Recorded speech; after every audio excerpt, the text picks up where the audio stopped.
삶의 지혜는 즐겁고 행복하게 사는 기술이다.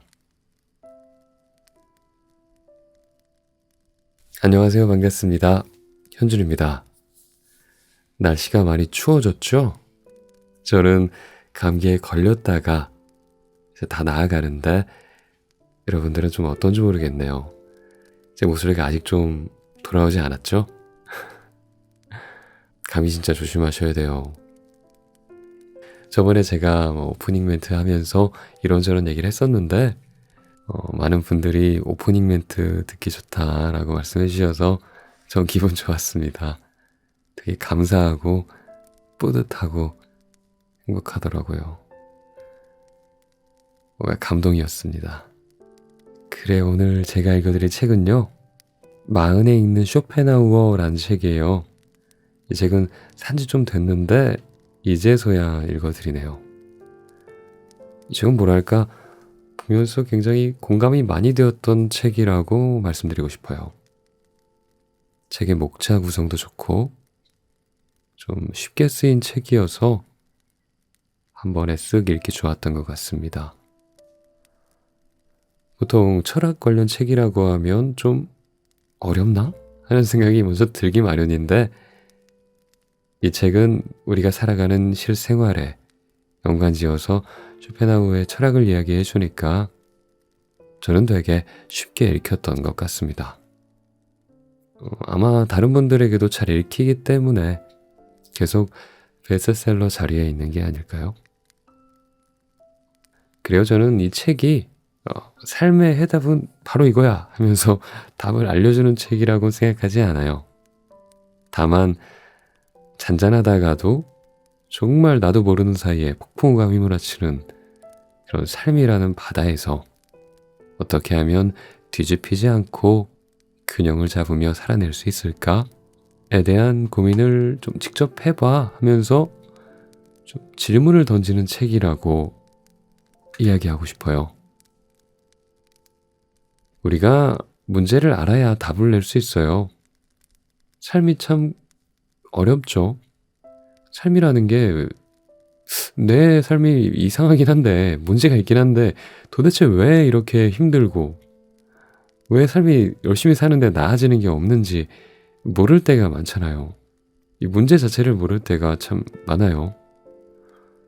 분명히 행복감보다는 이 불행한 느낌이, 불안이 삶의 전반을 차지하고 있는 것 같은데 도대체 왜 그런지 잘 모르겠거든요.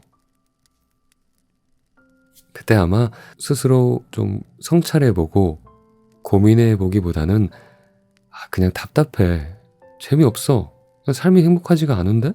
지금 이 상황을 쉽게 행복하게 할 수 있는 것들을 찾아서 하지 그냥 술이나 마시고 친구들 만나고 그러다 보면 스트레스 풀리고 그렇게 사는 거 아니야? 라고 하면서 나의 기분을 풀어줄 것들을 맹목적으로 쫓아다니는 그건 좀 피상적인 해결책이라고 생각합니다. 근본적인 해결책은 폭풍우가 치는 인생이란 바다 위에서 균형을 잡으면서 살아가는 것이겠죠.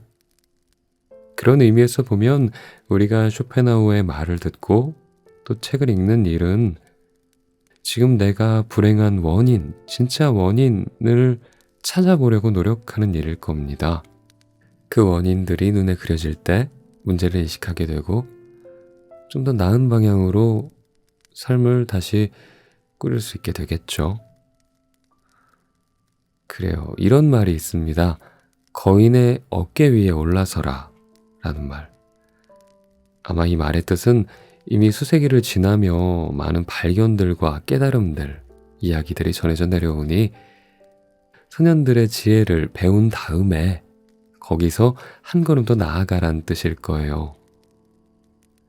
직접 부딪히고 깨지면서 중요한 삶의 가치들을 배울 수도 있겠지만 이런 소년들의 지혜가 적힌 책을 통해서 거인의 어깨 위에 올라서 보는 건 어떨까요? 그러면 더 내 삶을 바라보기가 한결 수월해지지 않을까요? 네, 잔잔한 통찰이 가득했던 책 마흔에 읽는 쇼펜하우어. 제가 책을 보면서 자주 던졌던 질문이었던 마지막 장 읽어드릴게요. 어디에서 행복을 찾아야 하는가?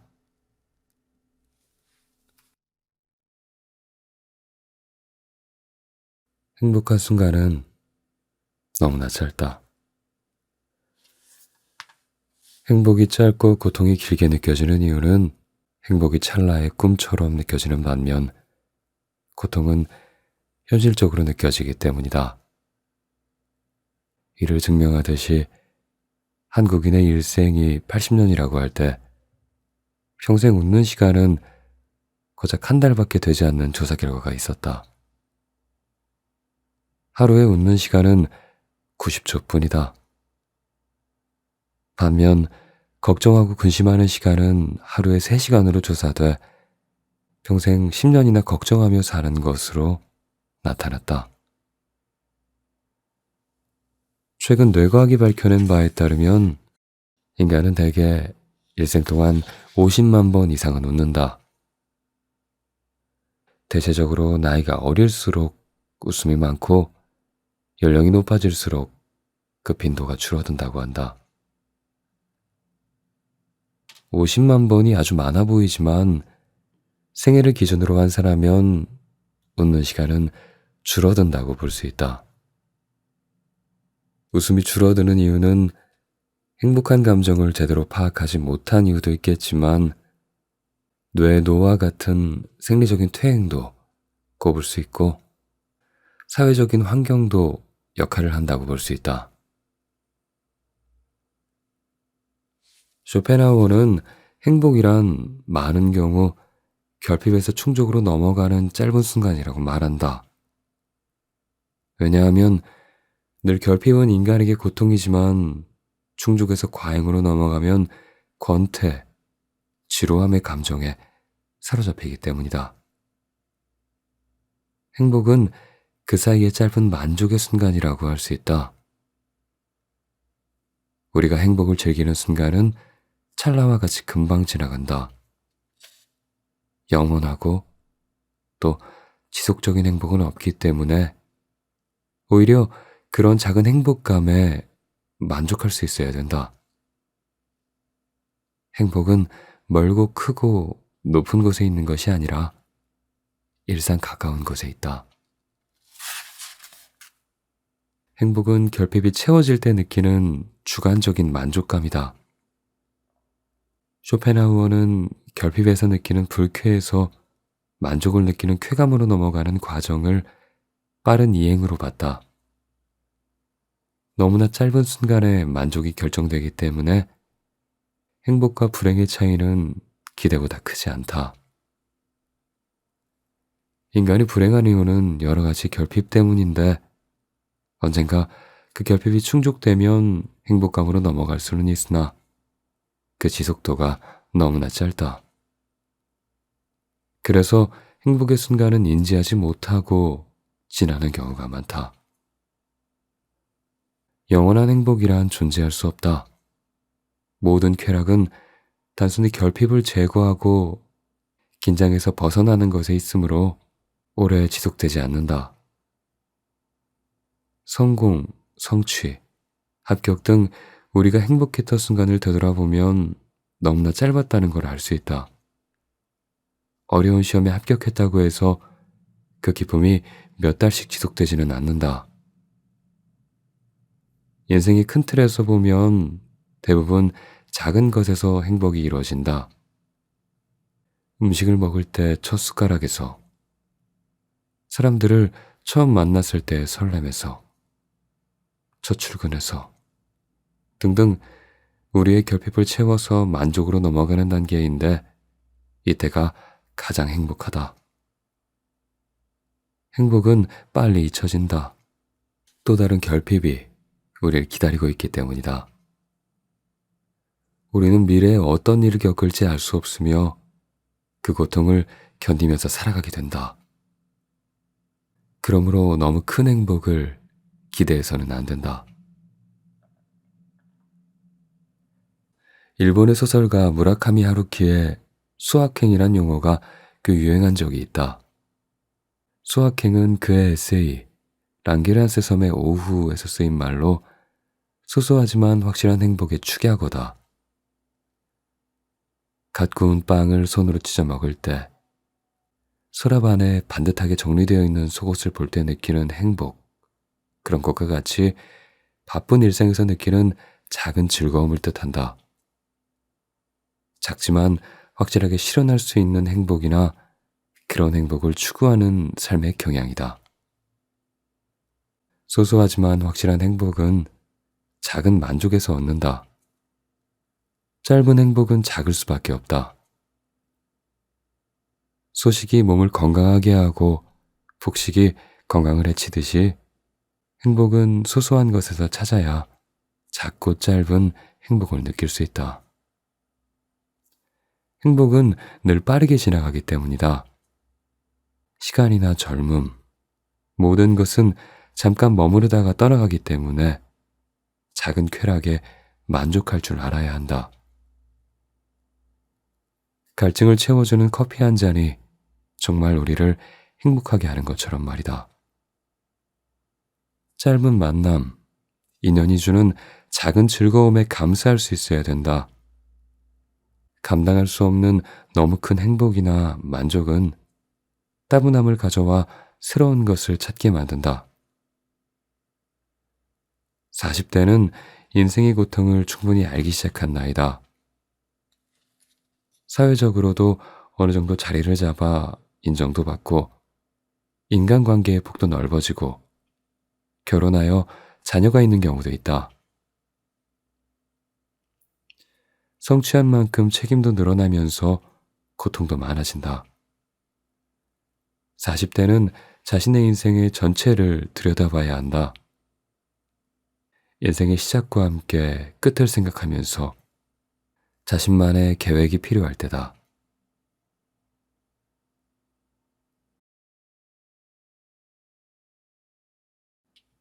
현재는 두 번 다시 오지 않는다. 인간과 동물의 차이는 일반적으로 생각하는 능력에 있다. 뇌과학으로 인간의 뇌가 다른 동물의 뇌보다 훨씬 크다고 밝혀졌는데 사고력이 높은 만큼 고통도 많다는 것이 쇼펜하우어의 생각이다. 행복을 느끼기 위해서는 쾌락과 고통을 느끼는 신경세포가 있어야 된다. 따라서 돌이나 식물은 행복도 없고 불행도 없다. 동물 가운데 치아 등의 동물은 약간의 고통을 느끼지만 신경 조직을 완전히 갖춘 척추동물은 큰 고통을 느낀다. 인간은 단순히 고통을 느끼는 능력뿐만 아니라 생각하는 능력도 함께 있어서 그만큼 더 많은 고통에 노출된다. 따라서 인간은 이 세상에서 가장 불행할 수 있는 존재다. 인간이 느끼는 고통과 즐거움, 그것에 근거한 불행감과 행복감, 그것은 동물보다 훨씬 다양하며 지속력이 강하다. 인간은 고통에 대한 감수성과 지능에 비례하여 동물과 비교하지 못할 정도로 큰 감정 변화를 겪을 수밖에 없다. 동물은 현재만을 살기 때문에 근심과 불안이 없다. 미래에 대한 걱정이나 과거의 고통에서 자유롭기 때문에 동물이 인간보다 더 행복할 수 있다. 쇼펜하우어는 이런 장점을 동물에게서 배워야 한다고 말한다. 인간은 과거의 일에 대해 후회와 자책하는 일이 많다. 그렇게 하지 않았더라면 나의 현재는 지금 더 나아졌겠지 라고 상상하는 것이다. 예를 들어 인간관계나 직업 선택에서 잘못된 판단을 인정하는 것이다. 또한 인간은 미래에 일어나지 않을 일을 미리 걱정하는 경우가 많다. 불확실한 죽음을 불안해하고 계획한 일이 잘 되지 않을까봐 쓸데없는 의심을 하기도 한다. 동물은 죽을 수 있는 상황을 피하려고만 할 뿐 죽음에 대해 알지 못하지만 인간은 그런 죽음을 늘 염두에 두고 불안해한다.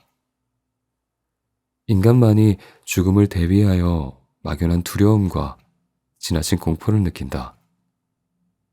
그러나 죽음에 대해 생각하면 생각할수록 고통의 양이 쾌락의 양을 압도하게 된다.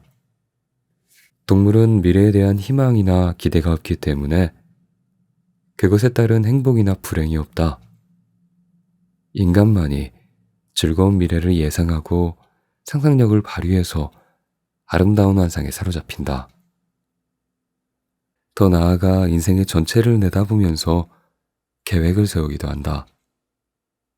동물의 의식은 눈앞에 드러난 대상에 대해 짧게 반응하기 때문에 모든 것은 현재에만 한정된다.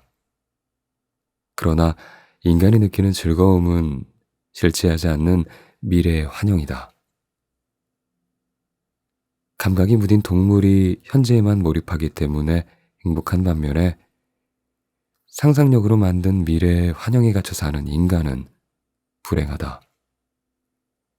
미래에 대한 지나친 기대나 희망은 행복의 바탕인 마음의 안정을 해칠 수 있다. 과거와 미래는 실체하지 않는다. 따라서 우리가 살아가는 현재에만 충실해야 한다. 쇼펜하우어는 말했다. 미래가 행복을 가져다 준다는 생각으로 급히 쫓아가는 반면에 현재는 거들떠보지도 않고 즐기지도 않고 그렇게 지나쳐버리는 사람들이 있다. 현재만이 진실하고 현실적이고 확실한 것을 결코 잊어서는 안 된다. 우리는 오늘은 한 번뿐이란 사실을 되새기며 현재를 의미로 채울 필요가 있다. 두 번 다시 오지 않을 현재 그 자체를 기분 좋게 받아들여 즐길 필요가 있다는 것이다. 우리는 오늘이 내일 다시 찾아올 거라고 확신하는데 그것은 착각이다. 인생 전체를 구성하는 하루하루는 똑같은 것이 아니라 어제와 다른 늘 새로운 것이다. 현재의 가치를 늘 긍정적으로 평가할 수 있어야 된다. 과거와 미래에 빠져 사는 사람은 아무런 걱정 없이 살아가는 매 순간의 가치를 모르고 지나가는 일이 많다. 동물이 행복한 이유는 인간보다 적은 고통과 적은 즐거움을 느끼기 때문이다. 반성이 없으므로 과거의 고통을 담아두지도 않고 미래의 환상에 사로잡히지도 않기 때문이다. 동물은 오로지 실체하는 현재의 고통만을 느낀다. 미래와 과거는 우리 생각 속에만 있고 순간만이 실체한다. 쇼펜하우어는 현재의 가치를 강조했다. 하지만 너무 지나치게 현재만을 사는 사람은 경솔하다고 봤다. 살아가는데 중요한 것은 현재와 미래에 대한 우리의 관심을 한쪽에 치우치지 않게 조절해야 한다는 점이다. 과거에 일어난 일에 대한 불만이나 미래에 대한 우려 때문에 현재의 순간을 제대로 즐기지 못하는 것은 어리석다. 우리가 인생을 가치 있게 즐길 수 있는 시간은 오늘뿐이며 내일이 오늘의 반복이라는 것은 분명한 착각이다. 많은 사람이 1분이 모여 60분이 되고 하루가 쌓여 1년이 된다고 생각하면서 현재는 과거와 미래로 이어지는 과정일 뿐이라고 여긴다. 시간이 마치 무한한 점으로 이루어진 것으로 착각하는 것이다. 그러다 보니 현재에 집중하지 않고 과거의 후회나 영광에 얽매여 살거나 나중에 일어날 일을 생각하며 현재 행복을 미뤄두는 경우가 많다. 이것은 과거와 현재, 그리고 시간이 계속 이어질 것이라는 착각 때문에 생기는 일이다. 과거와 현재, 그리고 미래는 연속적인 것이 아니라 단절된 것이다. 우리는 오직 현재만을 살 뿐이다. 과거와 미래는 실체하지 않는데 마치 있는 것으로 착각한다. 직장에서 나이든 상사가 내가 왕년에 라고 말하면 꼰대 소리를 듣기 마련이다. 과거 자신의 영웅담을 많이 반복하는데 본인만 모르는 경우가 많다. 젊은 직장인들은 매일 사표를 쓰는 마음으로 살아가는 경우가 많다. 나는 앞으로 말이야 라는 상상 속에서 성급히 회사를 그만두고 자기 사업을 하는 경우 망하기 십상이다. 과거는 지나가서 없는 것이고 미래는 아직 오지 않아서 없는 것인데 오늘을 제대로 살지 못하고 과거의 기억과 미래의 기대 속에서 사는 것은 어리석은 짓이다. 현재는 두 번 다시 오지 않는 순간이다. 세상의 모든 일이 1년 이상의 계획에 따라 진행되다 보니 미래에 무한한 시간이 펼쳐질 것이라고 착각하게 된다. 그러나 죽음이라는 것은 언제 찾아올지 모르는 일이다. 네가 헛되이 보낸 오늘은 어제 죽은 이가 그토록 그리던 내일이다. 라는 말을 다시 새겨보면 좋겠다. 스티븐 잡스는 매일 아침 거울을 보고 만일 오늘이 인생의 마지막 날이라면 오늘 하려던 일을 할 것인가? 라는 질문을 던져서 만약 NO라는 생각이 떠오르면 그 일을 하지 않았다고 한다. 하루하루를 자신의 마지막 인생으로 생각한 것은 쇼펜하우어의 명언과 다 있다.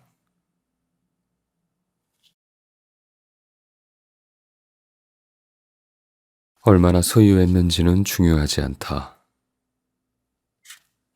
돈은 바닷물과 같다. 마시면 마실수록 목이 마르다. 얼마를 벌어야 할까? 얼마를 벌어야 행복할까?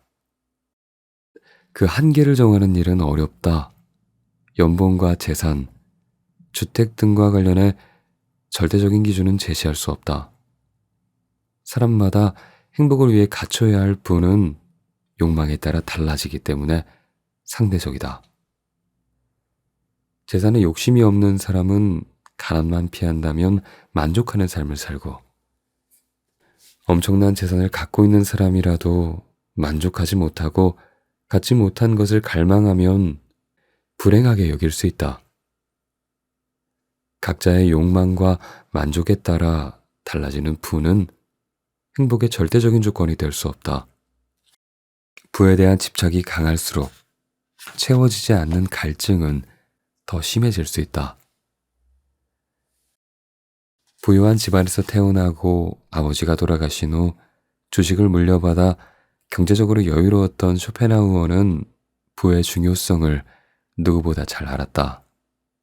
쇼펜하우어는 상속받은 주식을 팔아서 평생 돈의 노예가 되지 않을 조건을 만들었다.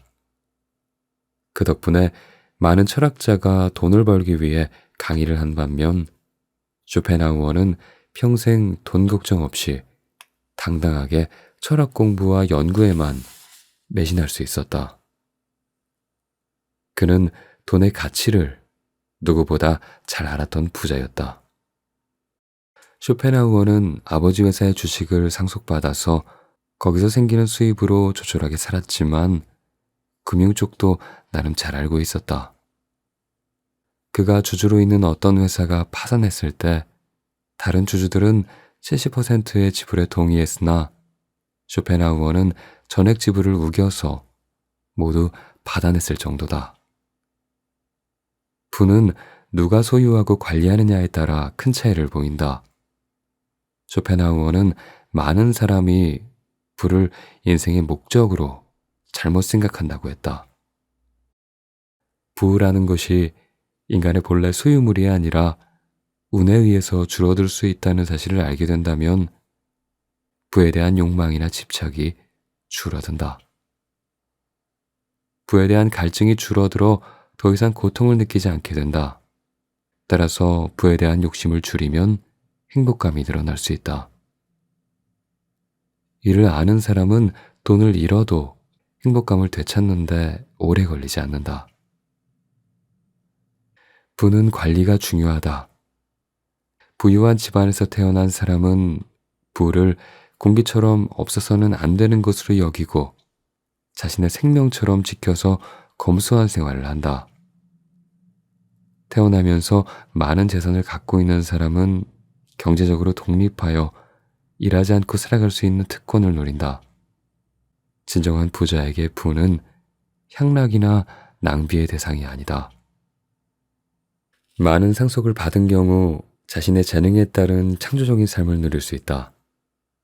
쇼펜하우어 같은 사람은 돈벌이 걱정 없이 평생 연구만 하면서 보낼 수 있다.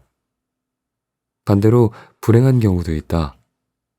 돈을 많이 물려받고도 아무것도 하지 않는 사람은 빈둥거리면서 밥만 축낸다.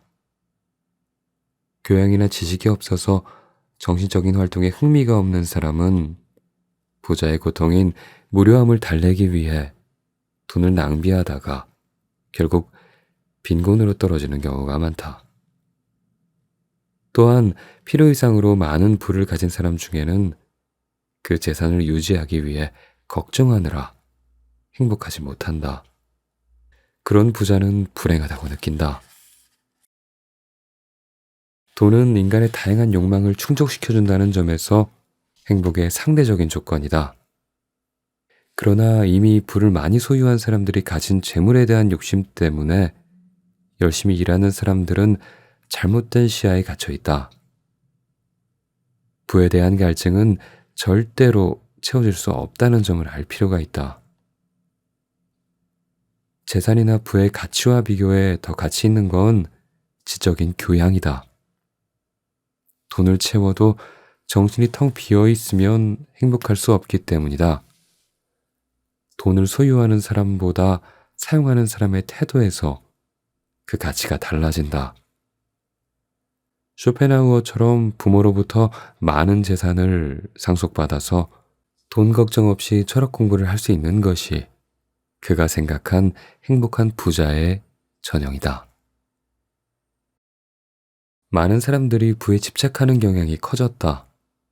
주로 모든 관심이 돈을 향해 있고 돈이 인생의 목적인 사람이 많다. 자본주의 사회에서 돈이 큰 역할을 하지만 최근에 천민 자본주의 흐름이 더 강해졌다. 그 이유는 여러 가지가 있겠지만 투자 폭등으로 대박 신화가 생겨났고 상대적인 박탈감을 가진 사람들이 많이 생겨났기 때문이다. 벼락거지란 말은 그런 박탈감을 대표한다. 한탕주의와 물질 만능주의가 만연한 것이 현실이다. 부가 나쁜 것만은 아니고 쇼펜하우어가 강조하듯이 자신이 그런 부의 혜택을 보면서 자유로운 삶을 산 것을 보면 부는 명백히 행복의 한 가지 조건이다. 그러나 진짜 부자와 가짜 부자의 차이는 분명하다. 진짜 부자는 부를 자신의 장점으로 개발하는 데 최대한 활용한다. 경제적, 시간적 자유를 얻으면 유흥이나 과시, 소비보다는 자신의 교양을 쌓는 데 시간을 투자한다. 독서, 음악 감상, 여행 등을 통해 아름다움을 찾고 자신의 의미를 찾는다. 그러나 가짜 부자는 시간을 생산적으로 쓰지 못하고 남에게 과시하거나 낭비와 방탕으로 돈을 사용한다. 쇼펜하우어의 진짜 부자는 경제적인 자유를 뜻하는 개념과 닿아 있다. 진짜 부자는 돈의 가치를 너무나 잘 알기 때문에 오히려 검소한 경우가 많고 돈 관리에 철저하다고 한다. 문제는 돈의 노예다. 가난했다가 갑자기 부자가 된 경우. 부자가 되기 위해 비열한 방식으로 출세한 경우에는 탕진할 가능성이 높다. 쇼펜하우어는 말했다. 무지한 자가 부자가 되면 그 무지가 품격을 떨어뜨린다. 진정한 부자는 재산을 재난이나 불행을 위한 방호벽으로 여기지 즐거움을 위한 수단으로 생각하지 않는다. 졸부는 저축하지 않고 낭비해서 법만큼 쓰는 실수를 하는 바람에 결국 다시 가난해지고 만다. 상속으로 재산을 물려받은 사람은 자본을 안전하게 관리하며 돈을 유지하려고 애쓴다. 졸부처럼 낭비하지 않고 미래를 생각해서 경제적이며 부의 소중함을 무엇보다 잘 안다.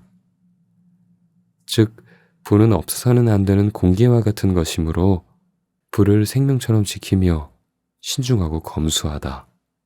반면 가난했던 사람은 빈곤을 자연스럽게 여기고 어쩌다가 우연히 굴러들어온 부를 향락과 낭비에 사용하는 경우가 많으며 다시 가난해지면 예전처럼 재산 없이 그럭저럭 살 수 있다. 결국 돈이라는 걱정거리가 사라진 것처럼 살아간다. 부자는 재산을 유지하려고 한다. 타고난 재산을 가진 사람은 고된 일에서 해방되어 자신의 창조적인 재능에 따라 살 수 있다. 진정한 부자는 돈을 다루는 능력이 있는 사람이다.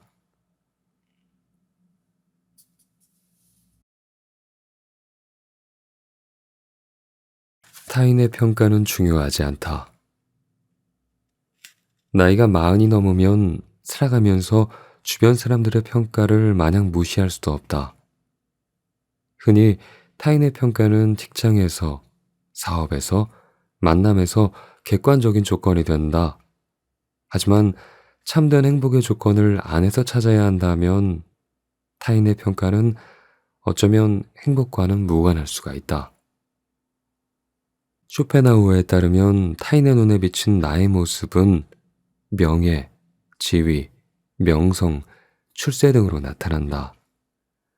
우리는 늘 타인에게 좋은 인상을 주려고 하고 좋은 평가를 얻으려고 한다.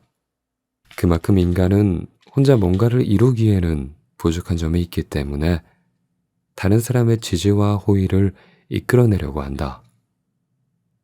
그래서 남에게 잘 보이기 위해 속임수를 사용하기도 하고 가면을 쓰기도 한다. 그러나 남에게 너무 잘 보이려고 의식하다 보면 눈치를 보게 되고 대화가 부자연스럽게 된다. 본래 자신의 모습보다 더 좋게 평가받으려는 허영심이 커지게 된다. 우리가 지나치게 신경 쓰는 타인의 의식이 얼마나 편협하고 변덕스러운 기분에 좌우되는지를 알게 되면 타인의 평가가 나에게 미치는 영향이 크지 않다는 것을 알게 될 것이다. 나에 대한 평가가 이루어지는 타인의 마음은 피상적이며 천박하고 왜곡된 경우가 많기 때문에 기대 이상의 좋은 평가를 기대하는 건 어리석은 짓이다.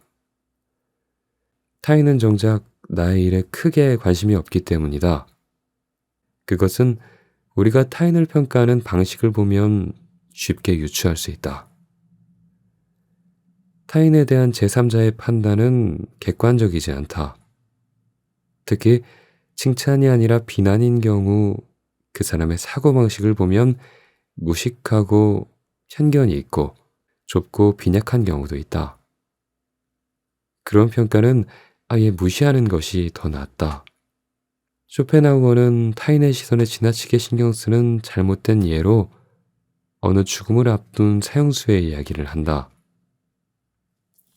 1846년 3월 31일 타임즈에 실린 토머스 워크스는 사형이 집행되는 날 자신의 수치스러운 마지막 모습을 보려고 온 참관인들에게 의연한 모습을 보여주는 데 성공했다. 죽음을 앞두고 구경꾼들에게 마지막으로 멋진 모습을 보이고자 한 것은 끔찍한 명예욕의 본보기이다.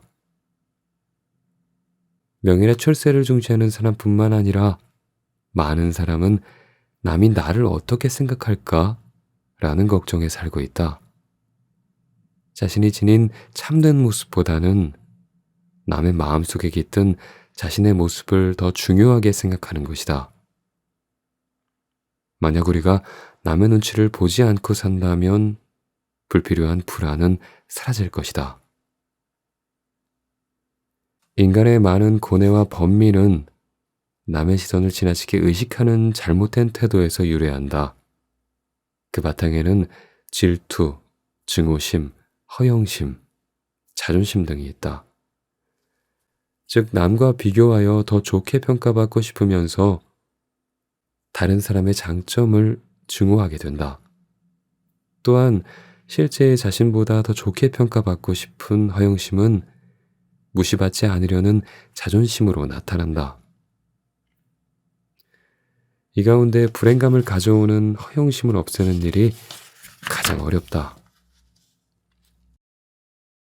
어떻게 해야 그 사람의 마음에 들 수 있을까 하고 고민하는 것보다 더 중요한 건 자신이 원래 갖고 있는 자신에 대해 생각하는 것이다.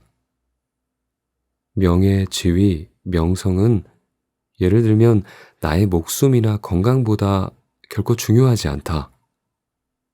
건강과 바꿀 수 있는 것은 없다. 세상에서 가장 어리석은 일이 명성과 명예를 위해 목숨을 기꺼이 바치는 일이다. 명예가 목숨보다 더 중요하다라는 경우는 타인의 견해를 자신의 것보다 더 중요하게 여기는 망상에 불과하다. 타인에게 더 많은 존경과 지지를 받아 자신의 입지를 높이려는 것은 어리석은 일이다. 그렇게 해서 관직, 훈장, 칭호를 얻는 일은 여러 분야에서 일어나고 있다. 우리가 전혀 알지 못하는 타인의 마음에 기대하는 그런 망상, 그건 우리를 불행하게 한다. 오히려 남이 뭐라 하든 신경 쓰지 말아야 한다. 타인의 평가에 속아 자신의 건강이나 목숨을 바치는 일이 비일비재하다. 그 바탕에는 탐욕과 집착이 자리 잡고 있다. 결국 그런 노력이 아무런 실속이 없다는 것을 나중에야 깨닫게 된다. 쇼펜하우어는 명예욕, 허영심과 구분되는 자긍심의 중요성을 말한다. 허영심이 본래의 모습보다 더 좋게 타인으로부터 갈채를 받으려는 욕심이라면 자긍심은 자신이 갖고 있는 장점에 대한 확고한 확신이다. 허영심이 타인의 마음에 기대하는 희망이라면 자긍심은 자신의 마음에서 나에 대해 내리는 직접적인 높은 평가다. 자신만의 장점과 가치에 확신이 있다면 누구나 가질 수 있다. 그런 확신이 있다면 자긍심은 손상되지 않는다. 그리고 흔들리지 않는 자긍심을 갖기 위해선 타인의 호감을 얻으려는 허영심을 없애야 한다. 쇼펜하우어는 말했다. 허영심이 들면 말을 많이 하고 자긍심이 들면 과묵해진다. 사회생활을 할 때 중요한 것이 소위 세평이다. 늘 평가는 이루어지고 그것에 따라 승진과 출세, 그리고 명예가 결정된다. 타인의 거울에 비친 모습대로 살지 말고 자신의 기준에 맞게 당당하게 살아야 한다. 자신이 자신의 가치를 긍정하는 흔들리지 않는 자긍심은 행복의 조건에서 가장 중요하다. 자기 자신에게 확신이 생기는 순간 인생은 달라질 것이다.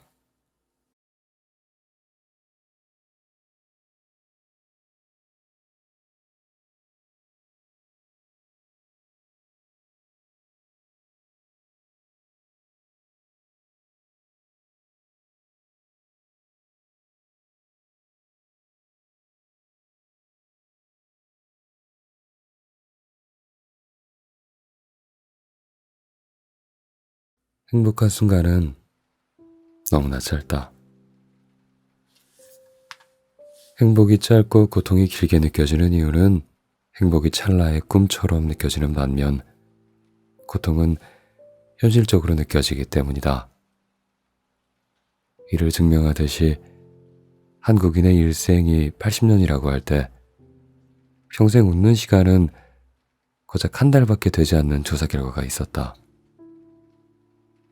하루에 웃는 시간은 90초뿐이다. 반면 걱정하고 근심하는 시간은 하루에 3시간으로 조사돼 평생 10년이나 걱정하며 사는 것으로 나타났다. 최근 뇌과학이 밝혀낸 바에 따르면 인간은 대개 일생 동안 50만 번 이상은 웃는다. 대체적으로 나이가 어릴수록 웃음이 많고 연령이 높아질수록 그 빈도가 줄어든다고 한다. 50만 번이 아주 많아 보이지만 생애를 기준으로 환산하면 웃는 시간은 줄어든다고 볼 수 있다. 웃음이 줄어드는 이유는 행복한 감정을 제대로 파악하지 못한 이유도 있겠지만 뇌 노화 같은 생리적인 퇴행도 꼽을 수 있고 사회적인 환경도 역할을 한다고 볼 수 있다. 쇼펜하우어는 행복이란 많은 경우 결핍에서 충족으로 넘어가는 짧은 순간이라고 말한다. 왜냐하면 늘 결핍은 인간에게 고통이지만 충족에서 과잉으로 넘어가면 권태, 지루함의 감정에 사로잡히기 때문이다. 행복은 그 사이의 짧은 만족의 순간이라고 할 수 있다. 우리가 행복을 즐기는 순간은 찰나와 같이 금방 지나간다. 영원하고 또 지속적인 행복은 없기 때문에 오히려 그런 작은 행복감에 만족할 수 있어야 된다. 행복은 멀고 크고 높은 곳에 있는 것이 아니라 일상 가까운 곳에 있다. 행복은 결핍이 채워질 때 느끼는 주관적인 만족감이다. 쇼펜하우어는 결핍에서 느끼는 불쾌에서 만족을 느끼는 쾌감으로 넘어가는 과정을 빠른 이행으로 봤다. 너무나 짧은 순간에 만족이 결정되기 때문에 행복과 불행의 차이는 기대보다 크지 않다. 인간이 불행한 이유는 여러 가지 결핍 때문인데 언젠가 그 결핍이 충족되면 행복감으로 넘어갈 수는 있으나 그 지속도가 너무나 짧다. 그래서 행복의 순간은 인지하지 못하고 지나는 경우가 많다. 영원한 행복이란 존재할 수 없다. 모든 쾌락은 단순히 결핍을 제거하고 긴장에서 벗어나는 것에 있으므로 오래 지속되지 않는다. 성공, 성취, 합격 등 우리가 행복했던 순간을 되돌아보면 너무나 짧았다는 걸 알 수 있다. 어려운 시험에 합격했다고 해서 그 기쁨이 몇 달씩 지속되지는 않는다. 인생의 큰 틀에서 보면 대부분 작은 것에서 행복이 이루어진다. 음식을 먹을 때 첫 숟가락에서, 사람들을 처음 만났을 때의 설렘에서, 첫 출근에서 등등 우리의 결핍을 채워서 만족으로 넘어가는 단계인데 이때가 가장 행복하다. 행복은 빨리 잊혀진다. 또 다른 결핍이 우리를 기다리고 있기 때문이다. 우리는 미래에 어떤 일을 겪을지 알 수 없으며 그 고통을 견디면서 살아가게 된다. 그러므로 너무 큰 행복을 기대해서는 안 된다.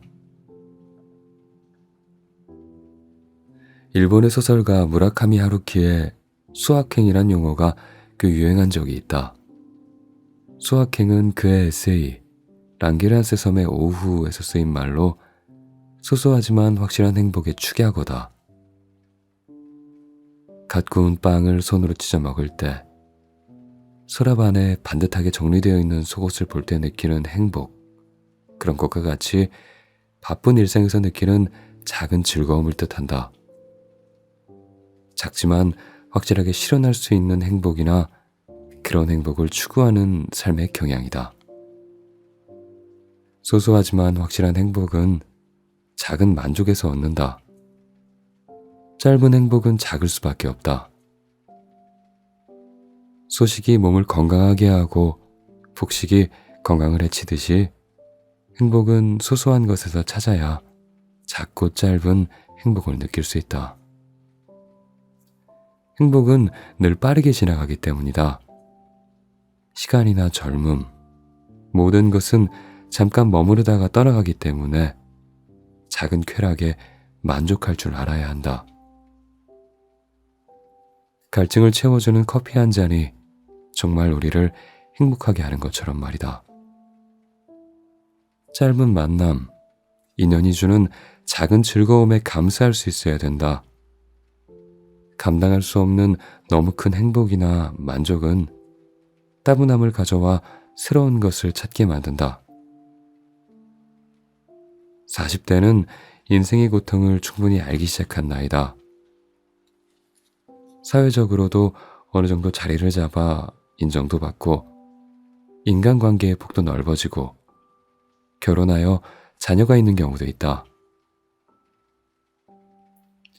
성취한 만큼 책임도 늘어나면서 고통도 많아진다. 40대는 자신의 인생의 전체를 들여다봐야 한다. 인생의 시작과 함께 끝을 생각하면서 자신만의 계획이 필요할 때다.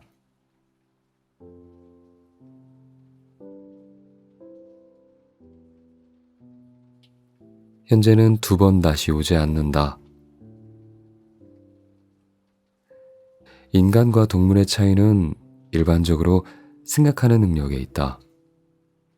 뇌과학으로 인간의 뇌가 다른 동물의 뇌보다 훨씬 크다고 밝혀졌는데 사고력이 높은 만큼 고통도 많다는 것이 쇼펜하우어의 생각이다. 행복을 느끼기 위해서는 쾌락과 고통을 느끼는 신경세포가 있어야 된다. 따라서 돌이나 식물은 행복도 없고 불행도 없다. 동물 가운데 치아 등의 동물은 약간의 고통을 느끼지만 신경 조직을 완전히 갖춘 척추동물은 큰 고통을 느낀다. 인간은 단순히 고통을 느끼는 능력뿐만 아니라 생각하는 능력도 함께 있어서 그만큼 더 많은 고통에 노출된다. 따라서 인간은 이 세상에서 가장 불행할 수 있는 존재다. 인간이 느끼는 고통과 즐거움, 그것에 근거한 불행감과 행복감, 그것은 동물보다 훨씬 다양하며 지속력이 강하다. 인간은 고통에 대한 감수성과 지능에 비례하여 동물과 비교하지 못할 정도로 큰 감정 변화를 겪을 수밖에 없다. 동물은 현재만을 살기 때문에 근심과 불안이 없다. 미래에 대한 걱정이나 과거의 고통에서 자유롭기 때문에 동물이 인간보다 더 행복할 수 있다. 쇼펜하우어는 이런 장점을 동물에게서 배워야 한다고 말한다. 인간은 과거의 일에 대해 후회와 자책하는 일이 많다. 그렇게 하지 않았더라면 나의 현재는 지금 더 나아졌겠지 라고 상상하는 것이다.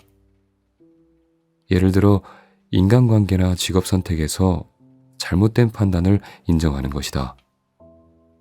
또한 인간은 미래에 일어나지 않을 일을 미리 걱정하는 경우가 많다. 불확실한 죽음을 불안해하고 계획한 일이 잘 되지 않을까봐 쓸데없는 의심을 하기도 한다. 동물은 죽을 수 있는 상황을 피하려고만 할 뿐 죽음에 대해 알지 못하지만 인간은 그런 죽음을 늘 염두에 두고 불안해한다. 인간만이 죽음을 대비하여 막연한 두려움과 지나친 공포를 느낀다. 그러나 죽음에 대해 생각하면 생각할수록 고통의 양이 쾌락의 양을 압도하게 된다. 동물은 미래에 대한 희망이나 기대가 없기 때문에 그것에 따른 행복이나 불행이 없다. 인간만이 즐거운 미래를 예상하고 상상력을 발휘해서 아름다운 환상에 사로잡힌다. 더 나아가 인생의 전체를 내다보면서 계획을 세우기도 한다. 동물의 의식은 눈앞에 드러난 대상에 대해 짧게 반응하기 때문에 모든 것은 현재에만 한정된다. 그러나 인간이 느끼는 즐거움은 실체하지 않는 미래의 환영이다. 감각이 무딘 동물이 현재에만 몰입하기 때문에 행복한 반면에 상상력으로 만든 미래에 환영에 갇혀 사는 인간은 불행하다. 미래에 대한 지나친 기대나 희망은 행복의 바탕인 마음의 안정을 해칠 수 있다. 과거와 미래는 실제하지 않는다. 따라서 우리가 살아가는 현재에만 충실해야 한다. 쇼펜하우어는 말했다. 미래가 행복을 가져다 준다는 생각으로 급히 쫓아가는 반면에 현재는 거들떠보지도 않고 즐기지도 않고 그렇게 지나쳐버리는 사람들이 있다. 현재만이 진실하고 현실적이고 확실한 것을 결코 잊어서는 안 된다. 우리는 오늘은 한 번뿐이란 사실을 되새기며 현재를 의미로 채울 필요가 있다. 두 번 다시 오지 않을 현재 그 자체를 기분 좋게 받아들여 즐길 필요가 있다는 것이다. 우리는 오늘이 내일 다시 찾아올 거라고 확신하는데 그것은 착각이다. 인생 전체를 구성하는 하루하루는 똑같은 것이 아니라 어제와 다른 늘 새로운 것이다. 현재의 가치를 늘 긍정적으로 평가할 수 있어야 된다. 과거와 미래에 빠져 사는 사람은 아무런 걱정 없이 살아가는 매 순간의 가치를 모르고 지나가는 일이 많다. 동물이 행복한 이유는 인간보다 적은 고통과 적은 즐거움을 느끼기 때문이다. 반성이 없으므로 과거의 고통을 담아두지도 않고 미래의 환상에 사로잡히지도 않기 때문이다. 동물은 오로지 실제하는 현재의 고통만을 느낀다. 미래와 과거는 우리 생각 속에만 있고 순간만이 실제한다. 쇼펜하우어는 현재의 가치를 강조했다. 하지만 너무 지나치게 현재만을 사는 사람은 경솔하다고 봤다. 살아가는 데 중요한 것은 현재와 미래에 대한 우리의 관심을 한쪽에 치우치지 않게 조절해야 한다는 점이다. 과거에 일어난 일에 대한 불만이나 미래에 대한 우려 때문에 현재의 순간을 제대로 즐기지 못하는 것은 어리석다. 우리가 인생을 가치 있게 즐길 수 있는 시간은 오늘뿐이며 내일이 오늘의 반복이라는 것은 분명한 착각이다. 많은 사람이 1분이 모여 60분이 되고 하루가 쌓여 1년이 된다고 생각하면서 현재는 과거와 미래로 이어지는 과정일 뿐이라고 여긴다. 시간이 마치 무한한 점으로 이루어진 것으로 착각하는 것이다. 그러다 보니 현재에 집중하지 않고 과거의 후회나 영광에 얽매여 살거나 나중에 일어날 일을 생각하며 현재 행복을 미뤄두는 경우가 많다. 이것은 과거와 현재, 그리고 시간이 계속 이어질 것이라는 착각 때문에 생기는 일이다. 과거와 현재, 그리고 미래는 연속적인 것이 아니라 단절된 것이다. 우리는 오직 현재만을 살 뿐이다. 과거와 미래는 실체하지 않는데 마치 있는 것으로 착각한다. 직장에서 나이 든 상사가 내가 왕년에 라고 말하면 꼰대 소리를 듣기 마련이다. 과거 자신의 영웅담을 많이 반복하는데 본인만 모르는 경우가 많다. 젊은 직장인들은 매일 사표를 쓰는 마음으로 살아가는 경우가 많다. 나는 앞으로 말이야 라는 상상 속에서 성급히 회사를 그만두고 자기 사업을 하는 경우 망하기 십상이다. 과거는 지나가서 없는 것이고 미래는 아직 오지 않아서 없는 것인데 오늘을 제대로 살지 못하고 과거의 기억과 미래의 기대 속에서 사는 것은 어리석은 짓이다. 현재는 두 번 다시 오지 않는 순간이다.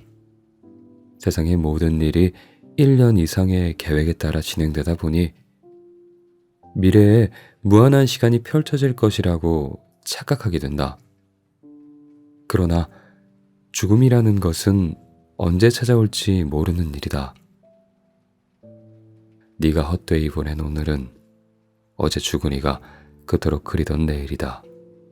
라는 말을 다시 새겨보면 좋겠다. 스티븐 잡스는 매일 아침 거울을 보고 만일 오늘이 인생의 마지막 날이라면 오늘 하려던 일을 할 것인가? 라는 질문을 던져서 만약 NO라는 생각이 떠오르면 그 일을 하지 않았다고 한다. 하루하루를 자신의 마지막 인생으로 생각한 것은 쇼펜하우어의 명언과 닿아 있다.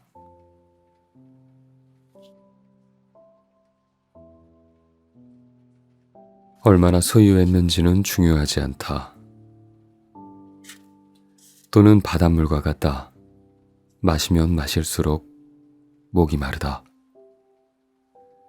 얼마를 벌어야 할까? 얼마를 벌어야 행복할까? 그 한계를 정하는 일은 어렵다. 연봉과 재산, 주택 등과 관련해 절대적인 기준은 제시할 수 없다. 사람마다 행복을 위해 갖춰야 할 부는 욕망에 따라 달라지기 때문에 상대적이다. 재산에 욕심이 없는 사람은 가난만 피한다면 만족하는 삶을 살고, 엄청난 재산을 갖고 있는 사람이라도 만족하지 못하고 갖지 못한 것을 갈망하면 불행하게 여길 수 있다. 각자의 욕망과 만족에 따라 달라지는 부는 행복의 절대적인 조건이 될 수 없다. 부에 대한 집착이 강할수록 채워지지 않는 갈증은 더 심해질 수 있다.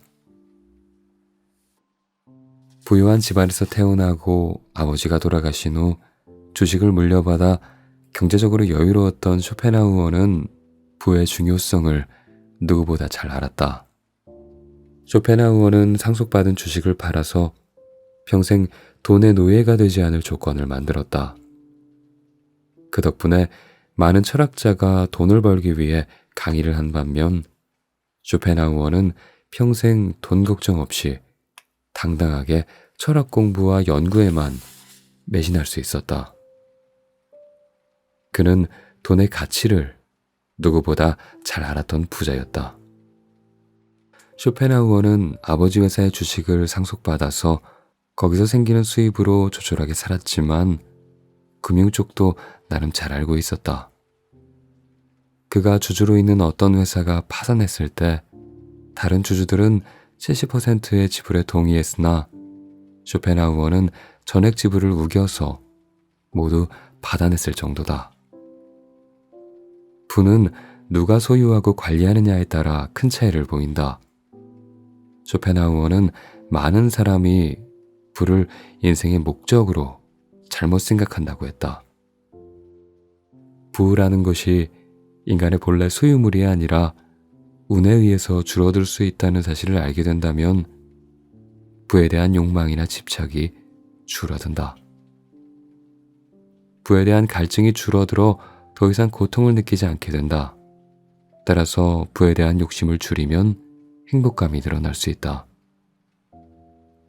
이를 아는 사람은 돈을 잃어도 행복감을 되찾는데 오래 걸리지 않는다. 부는 관리가 중요하다. 부유한 집안에서 태어난 사람은 부를 공기처럼 없어서는 안 되는 것으로 여기고 자신의 생명처럼 지켜서 검소한 생활을 한다. 태어나면서 많은 재산을 갖고 있는 사람은 경제적으로 독립하여 일하지 않고 살아갈 수 있는 특권을 누린다. 진정한 부자에게 부는 향락이나 낭비의 대상이 아니다. 많은 상속을 받은 경우 자신의 재능에 따른 창조적인 삶을 누릴 수 있다. 쇼펜하우어 같은 사람은 돈벌이 걱정 없이 평생 연구만 하면서 보낼 수 있다. 반대로 불행한 경우도 있다. 돈을 많이 물려받고도 아무것도 하지 않는 사람은 빈둥거리면서 밥만 축낸다. 교양이나 지식이 없어서 정신적인 활동에 흥미가 없는 사람은 부자의 고통인 무료함을 달래기 위해 돈을 낭비하다가 결국 빈곤으로 떨어지는 경우가 많다. 또한 필요 이상으로 많은 부를 가진 사람 중에는 그 재산을 유지하기 위해 걱정하느라 행복하지 못한다. 그런 부자는 불행하다고 느낀다. 돈은 인간의 다양한 욕망을 충족시켜준다는 점에서 행복의 상대적인 조건이다. 그러나 이미 부를 많이 소유한 사람들이 가진 재물에 대한 욕심 때문에 열심히 일하는 사람들은 잘못된 시야에 갇혀 있다. 부에 대한 갈증은 절대로 채워질 수 없다는 점을 알 필요가 있다. 재산이나 부의 가치와 비교해 더 가치 있는 건 지적인 교양이다. 돈을 채워도 정신이 텅 비어 있으면 행복할 수 없기 때문이다. 돈을 소유하는 사람보다 사용하는 사람의 태도에서 그 가치가 달라진다. 쇼펜하우어처럼 부모로부터 많은 재산을 상속받아서 돈 걱정 없이 철학 공부를 할 수 있는 것이 그가 생각한 행복한 부자의 전형이다. 많은 사람들이 부에 집착하는 경향이 커졌다. 주로 모든 관심이 돈을 향해 있고 돈이 인생의 목적인 사람이 많다. 자본주의 사회에서 돈이 큰 역할을 하지만 최근에 천민 자본주의 흐름이 더 강해졌다. 그 이유는 여러 가지가 있겠지만 투자 폭등으로 대박 신화가 생겨났고 상대적인 박탈감을 가진 사람들이 많이 생겨났기 때문이다. 벼락거지란 말은 그런 박탈감을 대표한다. 한탕주의와 물질 만능주의가 만연한 것이 현실이다. 부가 나쁜 것만은 아니고 쇼펜하우어가 강조하듯이 자신이 그런 부의 혜택을 보면서 자유로운 삶을 산 것을 보면 부는 명백히 행복의 한 가지 조건이다. 그러나 진짜 부자와 가짜 부자의 차이는 분명하다. 진짜 부자는 부를 자신의 장점으로 개발하는 데 최대한 활용한다. 경제적, 시간적 자유를 얻으면 유흥이나 과시, 소비보다는 자신의 교양을 쌓는 데 시간을 투자한다. 독서, 음악 감상, 여행 등을 통해 아름다움을 찾고 자신의 의미를 찾는다.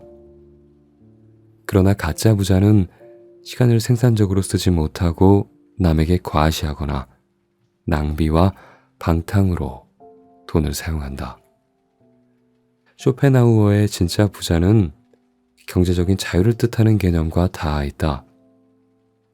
진짜 부자는 돈의 가치를 너무나 잘 알기 때문에 오히려 검소한 경우가 많고 돈 관리에 철저하다고 한다. 문제는 돈의 노예다. 가난했다가 갑자기 부자가 된 경우. 부자가 되기 위해 비열한 방식으로 출세한 경우에는 탕진할 가능성이 높다. 쇼펜하우어는 말했다. 무지한 자가 부자가 되면 그 무지가 품격을 떨어뜨린다. 진정한 부자는 재산을 재난이나 불행을 위한 방호벽으로 여기지 즐거움을 위한 수단으로 생각하지 않는다. 졸부는 저축하지 않고 낭비해서 법만큼 쓰는 실수를 하는 바람에 결국 다시 가난해지고 만다. 상속으로 재산을 물려받은 사람은 자본을 안전하게 관리하며 돈을 유지하려고 애쓴다. 졸부처럼 낭비하지 않고 미래를 생각해서 경제적이며 부의 소중함을 무엇보다 잘 안다. 즉, 부는 없어서는 안 되는 공기와 같은 것이므로 부를 생명처럼 지키며 신중하고 검소하다. 반면 가난했던 사람은 빈곤을 자연스럽게 여기고 어쩌다가 우연히 굴러들어온 부를 향락과 낭비에 사용하는 경우가 많으며 다시 가난해지면 예전처럼 재산 없이 그럭저럭 살 수 있다. 결국 돈이라는 걱정거리가 사라진 것처럼 살아간다. 부자는 재산을 유지하려고 한다. 타고난 재산을 가진 사람은 고된 일에서 해방되어 자신의 창조적인 재능에 따라 살 수 있다. 진정한 부자는 돈을 다루는 능력이 있는 사람이다.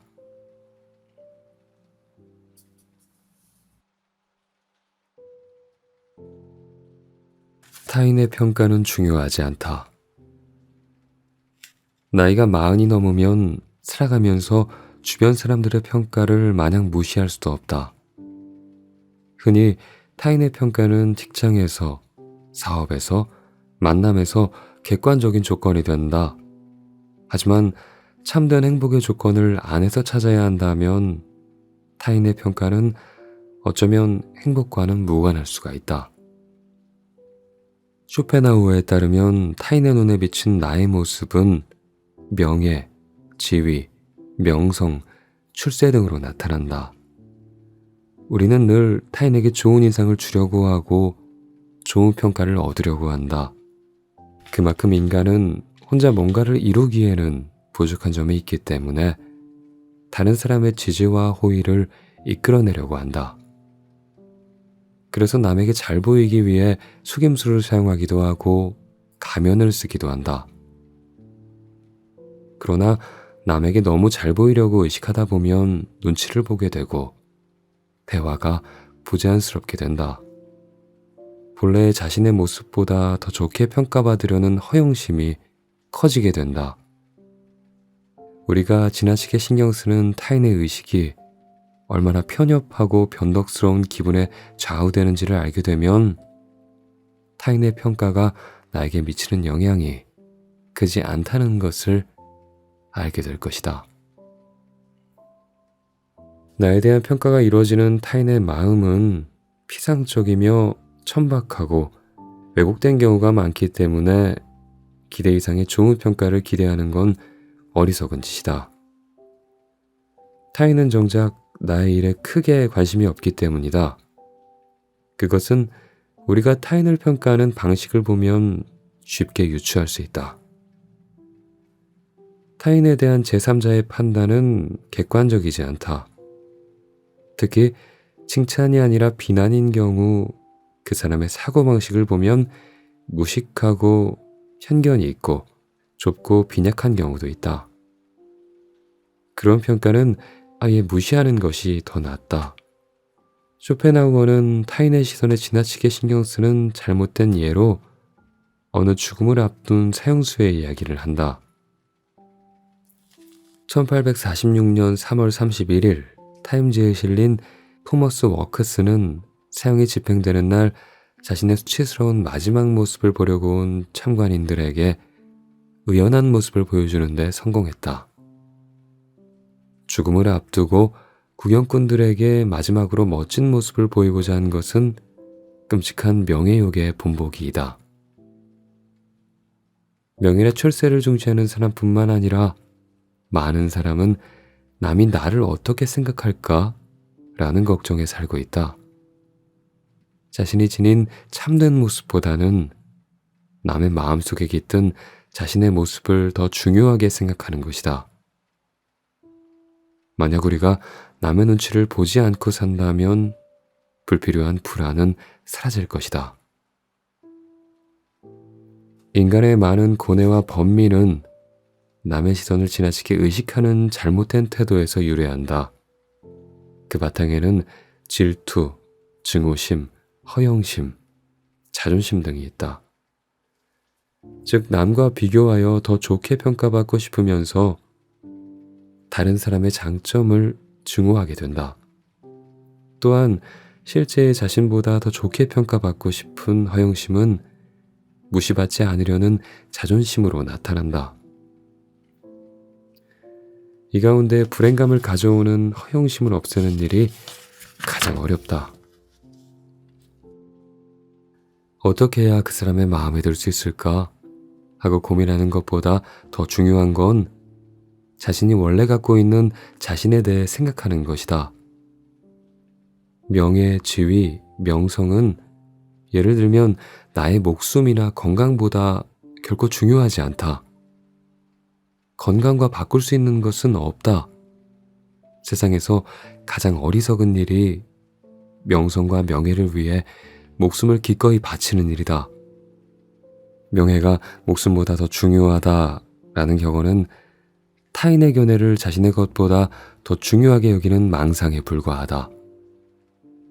타인에게 더 많은 존경과 지지를 받아 자신의 입지를 높이려는 것은 어리석은 일이다. 그렇게 해서 관직, 훈장, 칭호를 얻는 일은 여러 분야에서 일어나고 있다. 우리가 전혀 알지 못하는 타인의 마음에 기대하는 그런 망상. 그건 우리를 불행하게 한다. 오히려 남이 뭐라 하든 신경 쓰지 말아야 한다. 타인의 평가에 속아 자신의 건강이나 목숨을 바치는 일이 비일비재하다. 그 바탕에는 탐욕과 집착이 자리 잡고 있다. 결국 그런 노력이 아무런 실속이 없다는 것을 나중에야 깨닫게 된다. 쇼펜하우어는 명예욕, 허영심과 구분되는 자긍심의 중요성을 말한다. 허영심이 본래의 모습보다 더 좋게 타인으로부터 갈채를 받으려는 욕심이라면 자긍심은 자신이 갖고 있는 장점에 대한 확고한 확신이다. 허영심이 타인의 마음에 기대하는 희망이라면 자긍심은 자신의 마음에서 나에 대해 내리는 직접적인 높은 평가다. 자신만의 장점과 가치에 확신이 있다면 누구나 가질 수 있다. 그런 확신이 있다면 자긍심은 손상되지 않는다. 그리고 흔들리지 않는 자긍심을 갖기 위해선 타인의 호감을 얻으려는 허영심을 없애야 한다. 쇼펜하우어는 말했다. 허영심이 들면 말을 많이 하고 자긍심이 들면 과묵해진다. 사회생활을 할 때 중요한 것이 소위 세평이다. 늘 평가는 이루어지고 그것에 따라 승진과 출세, 그리고 명예가 결정된다. 타인의 거울에 비친 모습대로 살지 말고 자신의 기준에 맞게 당당하게 살아야 한다. 자신이 자신의 가치를 긍정하는 흔들리지 않는 자긍심은 행복의 조건에서 가장 중요하다. 자기 자신에게 확신이 생기는 순간 인생은 달라질 것이다.